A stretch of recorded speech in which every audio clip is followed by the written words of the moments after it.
चाहिँ अहिले चाहिँ हामी चाहिँ यहाँ रानीपुलमा आइपुगिसकेको छ। आज चाहिँ कहाँ गएको हो भने चाहिँ हामी चाहिँ आज चाहिँ यसो घुम्नु निक्लेको हो बोरङतिर। अनि बोरङ हट स्प्रिङ ताप्नुको लागि हामी निक्लिँदैछु आज चाहिँ।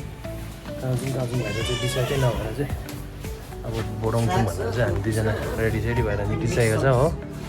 अनि बिहान खाना खाएकोले गर्दा खाना खानुको लागि बसिरहेको छ यहाँ रानीपुलमा। ल अहिले भन्छ अब हामी यहाँबाट हो खानासाना भइसकेको छ। अब चाहिँ यहाँबाट निक्लिनु आँटेको छ हो। डाइरेक्ट सिधा अब राबङलातिर गएर बस्नुपर्छ हो।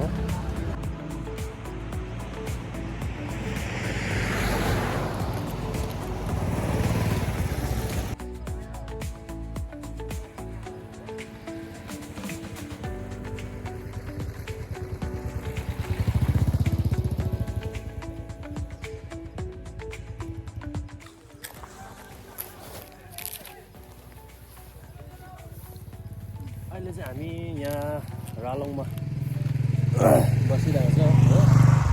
रालोङ ओल्ड मोनास्ट्रीको मुख्य हो। यहाँ चाहिँ कार म्याच हुँदो रहेछ हो। एकछिन हेर्दै यसो कप र के अरे पानी बोकेको थियो हो।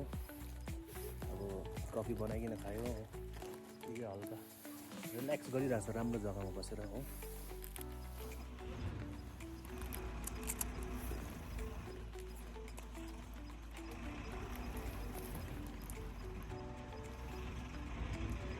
पैसा थाप्नु ब्याङ्क दिँदैन।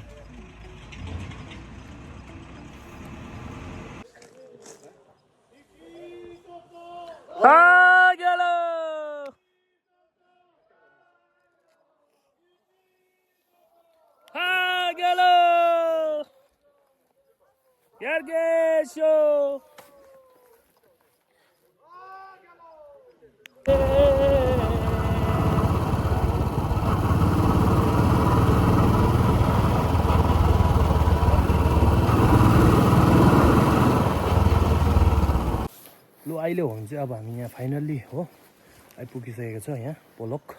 नेक्स्ट अघि पहिला चाहिँ हामी पर बोरङ गएको।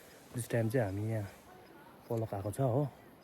पोलकको त निकै तलसम्म रोड रहेछ तर एकदमै अफरोड अब उकालो चाहिँ कसरी जाउँ भनेर भइरहेको छ। सोचा परिरहेको छ हो। ओह्रालो त आइपुग्यो आरामले 1 नम्बर 2 नम्बर गर्दै हो। अब उकालो पनि राम्रोसँग जान्छ होला केही छैन। यहाँ फाइनली हामी यहाँ आइपुगिसकेको छ। यहीँसम्म रहेछ गाडीको रोड चाहिँ एन्ड चाहिँ यहाँ पार्किङ एरिया रहेछ हो। सबै गाडीहरू सबै भुटानको मात्रै छ। तर तिम्रो निधार चाहिँ के हो अपरेसन गरेको भर्खर खतरा छ त निधार त।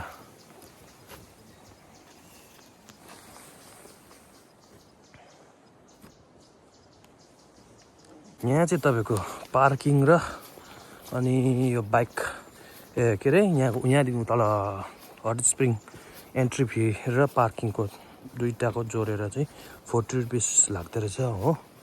अब चाहिँ हामी यहाँबाट जानुपर्ने। मैले चाहिँ हो स्निकर लगाउनु भनेको थिएँ कि उसलाई। हेर्न न अब बाठे भएर हिजो बक्खु लगाएर आएको थिएँ कि बुट लगाएर आएछु हो। बुट पनि अब यस्तो रहेछ। अर्को बुट पनि थियो उसकोमा होइन। त्यो चाहिँ अब यस्तो अफरोडमा पनि चल्ने खालको बुट थियो अर्को चाहिँ होइन। यस्तो बुट लगाएर आएछ हो। झन् मैले चप्पल बोकिदिएको थिएँ हो। त्यही चप्पल लगाउँदैछु उसलाई।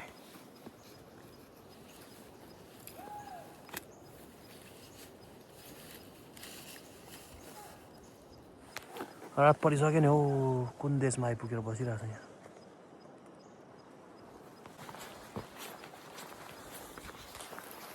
अब रात परिसक्यो यहीँ हो। अब चाहिँ तल डेरा पाउँछ कि पाउँदैन हो। त्यहाँ उता त्यो पार्किङको भाइले भन्दाखेरि चाहिँ पाउँछ तपाईँहरूले डेरा नसुर्ताउनुहोस् भन्दै थियो हो। अन्त उसकोले चिनाजानाको नम्बर पनि लिएर आएको छ। एयरटेल त लाग्दैन अरे यहाँ मुनि हो।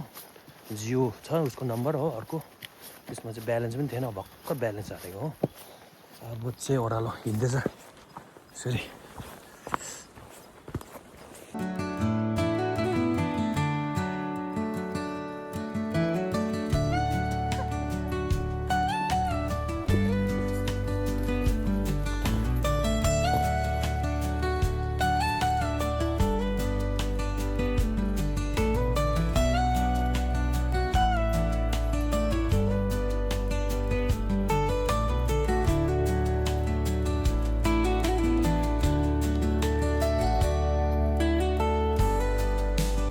ल फाइनल्ली अब चाहिँ हामी आइपुगेको जस्तै छ हो।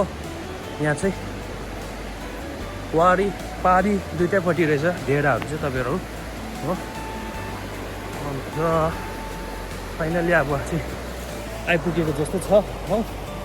लगभग तपाईँको 10 मिनट्स 20 मिनट्स त लाग्दो रहेछ। उकालो त बेसी पनि लाग्छ होला चाहिँ हो। बाटोमा अप्ठ्यारो रहेछ, अलिक एल्डर्सहरूलाई चाहिँ साह्रो पर्ने रहेछ। बाटो चाहिँ अप्ठ्यारो रहेछ हो। बाटो चाहिँ उताकै राम्रो छ, ब्रेस्ट रोडहरू हो। लगभग आइपुगिसकेको छ हामी चाहिँ यहाँ। अब लो अहिले हो भने चाहिँ हामीले डेरा सेरा पनि पाइसकेको छ हो। यो डेरा चाहिँ तपाईँहरूको यहाँ चाहिँ पोलकमा चाहिँ दिनको 400 रुपियाँ अरे हो। यसरी भुइँमा रहेछ, ओछ्यानहरू पनि हो लगाइदिन्छ अरे। अनि अब हामी अलिक रेस्ट सेस्ट गरेर एकछिन हो चिया खाइसकेर चाहिँ त्यहाँदेखि चाहिँ हामी तातो पानी ताप्नु जान्छ हो। तातो पानी चाहिँ तपाईँको चाहिँ यहाँ रहेछ, यहीँ पर रहेछ, यहीँ पर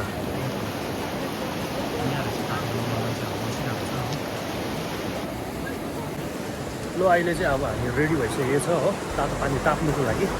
2 घन्टासम्म ताप्ने छ, त्यहाँदेखि चाहिँ आएर हल्का मजाले बसेर खाने छ। कस्तो छ यस्तो रहेछ पुल चाहिँ हो।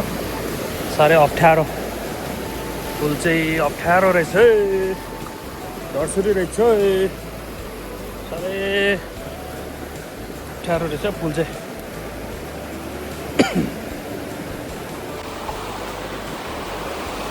कस्तो बनायो राम्रो बनाइदिनु पर्ने थियो पुल चाहिँ। त्यो एक ग्रुप ताप्दो रहेछ, जग्गै छैन रहेछ ताप्ने जग्गा हो।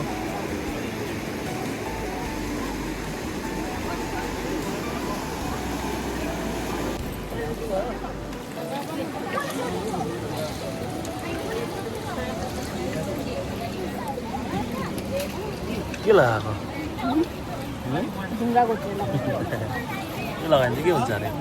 आफै भनेको न अनुहार क्लियर हुन्छ होइन। बोय अब झन् क्लियर भयो त अनुहार त अन्त।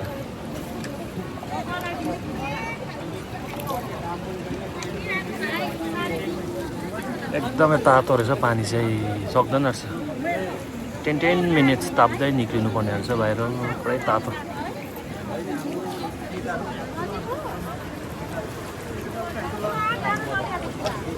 अलि कपुरो पो आएछ त, हिलोबाट निस्केर आएको यही हिलो त होइन नि है, ढुङ्गाको।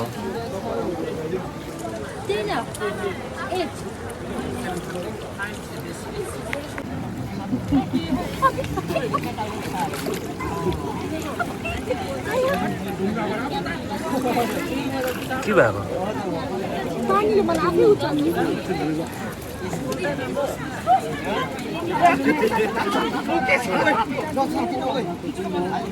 अहिले चाहिँ पानी सानी तापिसक्यो हो, 2 घन्टा ताप्यो हो। अब चाहिँ हामी ब्याक टु रुममा जाँदैछ हो। बाटो चाहिँ यस्तो चाहिँ साह्रै डर लाग्दो रहेछ बाटो। ठुलो बुढो मान्छेहरूलाई चाहिँ निकै साह्रो पर्ने रहेछ यहाँ, बाजे बोजूहरूलाई चाहिँ।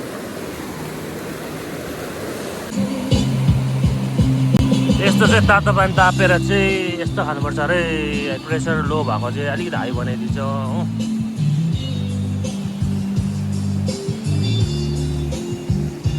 हल्का यसरी बाल्कनीमा बसेर चाहिँ, खोलाको छेउमा बसेर चाहिँ